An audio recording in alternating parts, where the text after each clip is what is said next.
What's good YouTube, this is English here, and today I'm dropping a fresh new video. You probably already guessed it, you've probably already seen the title.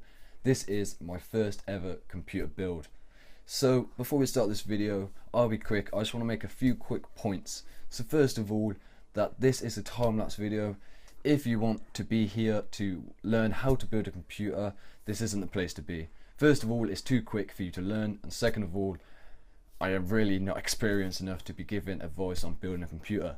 But if you want to see someone building a computer, or you enjoy watching a computer be built, this is the video for you. As I'm a first time builder, I'm going to be narrating the time-lapse build and just showing you the thought processes that were going on in my head during the build and the reasons I done some of the things I did, because they're a bit the road less taken, should I put it lightly. But guys, you know, I'm putting this on here first of all for content, and second of all, I really want to hear your feedback.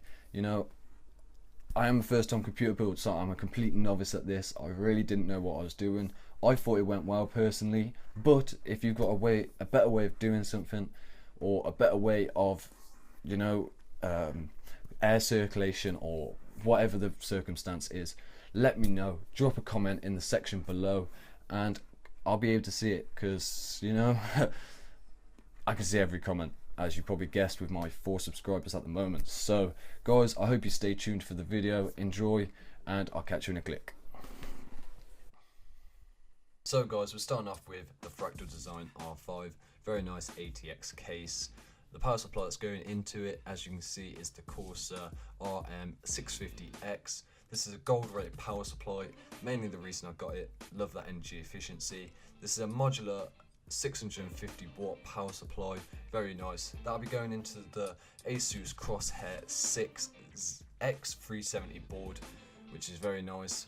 The cooler that will be going on that is the Corsair H110I Extreme Performance Edition, and the CPU that's going into it is none other than the powerhouse Ryzen 7 1700X.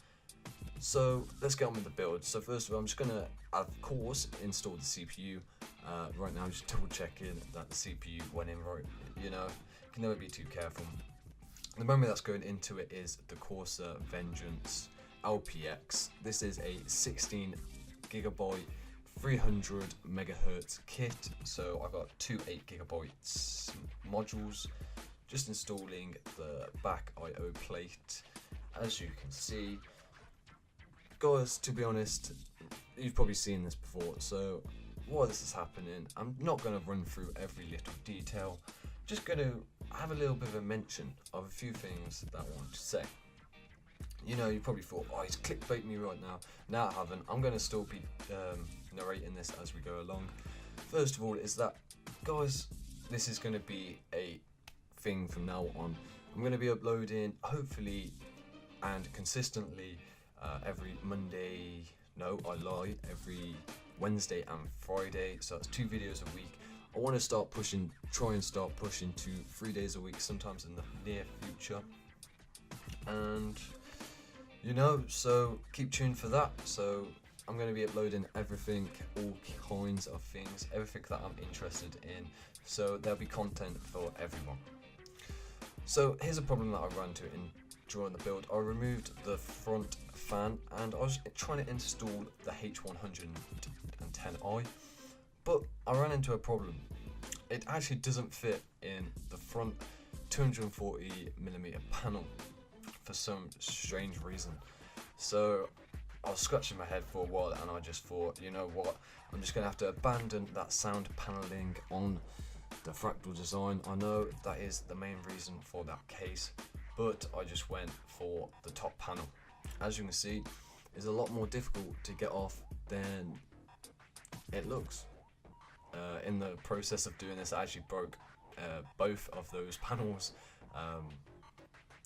They're actually really hard to get off. I kind of got the knack for the third one, as you'll see me taking off later. So I'm installing the modules for the power supply right now, as you can see. A couple other things I want to mention, guys. You know, hit that subscribe button. see all my fresh new content. I think you're going to enjoy it, and if you don't, you can always press unsubscribe in the near future. But just check it out, you know. Give me a chance.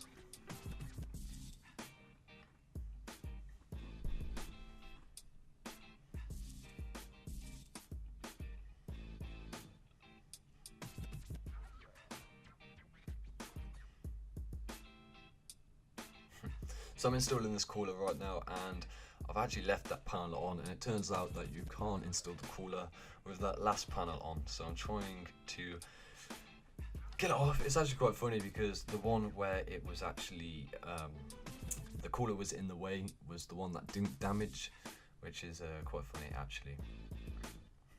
This is also quite another funny thing.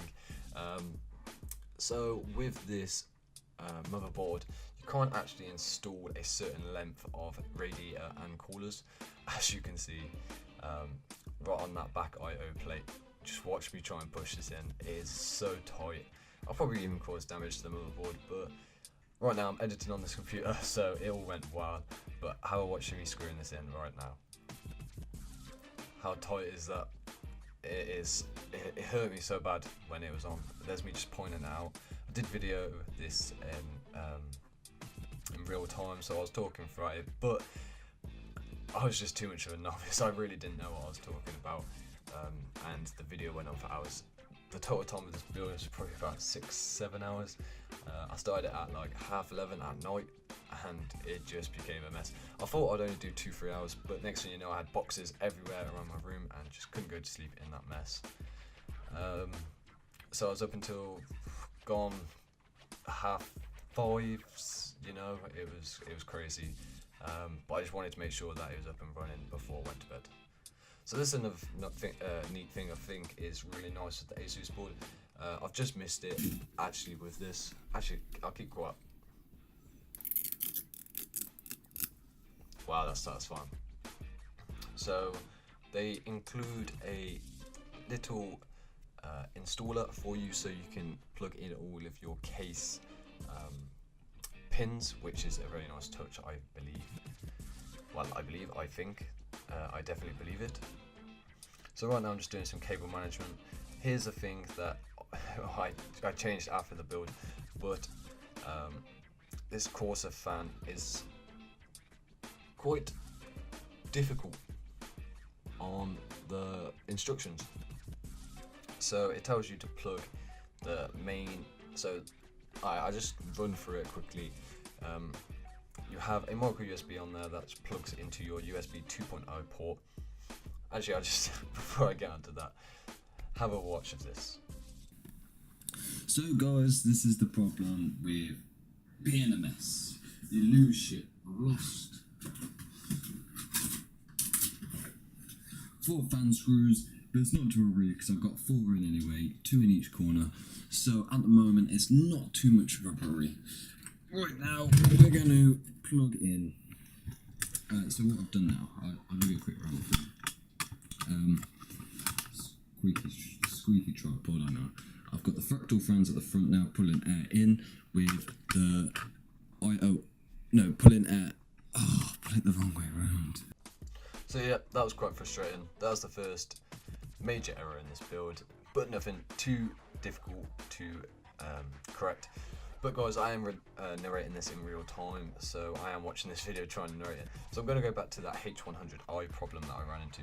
So it tells you to plug in the micro USB and USB 2.0 into the header, but then it also has a CPU fan 4-pin connector, and then off that has a splitter of 2 4-pin connectors. So you plug the 2 fans that are on the radiator into those, and then that's enabling you to run it off the Corsair Link software within your computer.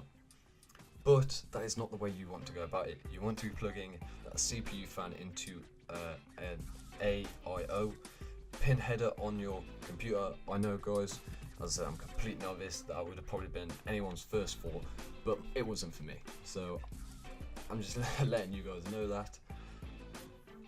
And then I plugged in the 2 fans that were in the Corsair into 2 fan headers on the board, and that allows me to directly control the fans through my motherboard software, which is a very nice touch.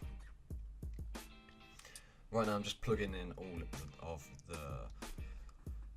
all of the pins really for the power supply, graphics board. You know, it really went well, to be honest. I thought it would be a lot more difficult than it was, or not difficult as such, but a lot more tedious would be the word. I thought a lot more things would go wrong, but no, I just took it calm and slowly, and it all turned out alright.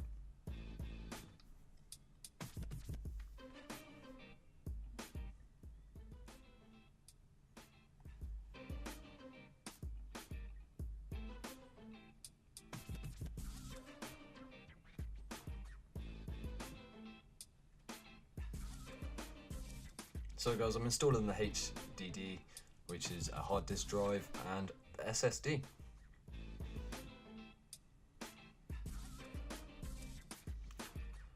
And this is where I ran into a slight problem.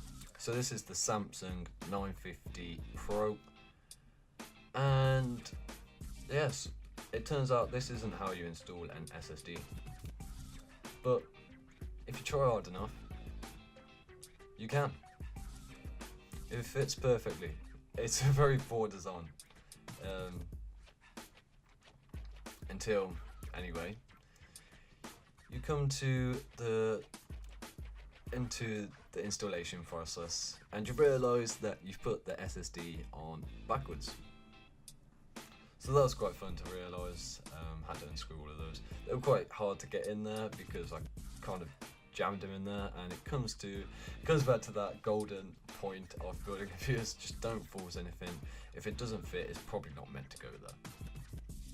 But I'm just finishing up. Just going to go quickly back. That hard drive is the Seagate Barracuda 1TB, and this is the Samsung Pro the Samsung 950 Pro 500 gig SSD. I would like to say. I'm pretty sure it is. Yes, it is. Okay, so I'm just finishing up the computer now, installing the SATA cables and all of the cabling. So you know, guys, this is pretty much it of the build. Just going to finish it off now and say, guys, if you've got this far, I just want to really thank you for watching it. I appreciate it so much. If you've enjoyed it, you know what to do. Hit the like button, subscribe, do all that fancy stuff. If you've seen me do anything wrong, which I hope to the Lord that I haven't, because I've got it up and running, you know, and just to find out I've done something wrong will probably just ruin my day. So, but if I have, you know, guys, constructive criticism would be the best way. You know, don't just call me a dumbass. Actually tell me the problem and post it in the comment section below. That'd be a great help. So guys, I'm just gonna do a little outro. I know I've been talking pretty much rubbish this whole video, but I just want to get this on there because it's a nice piece of content. I'll be looking back on this a few hundred videos later, and I'm thinking this is the pinnacle of the pinnacle. That is not the word. No, this is where it all started. This is where Sir English became Sir English. So, guys, appreciate you for watching, and I'll catch you in a click. Have a good day.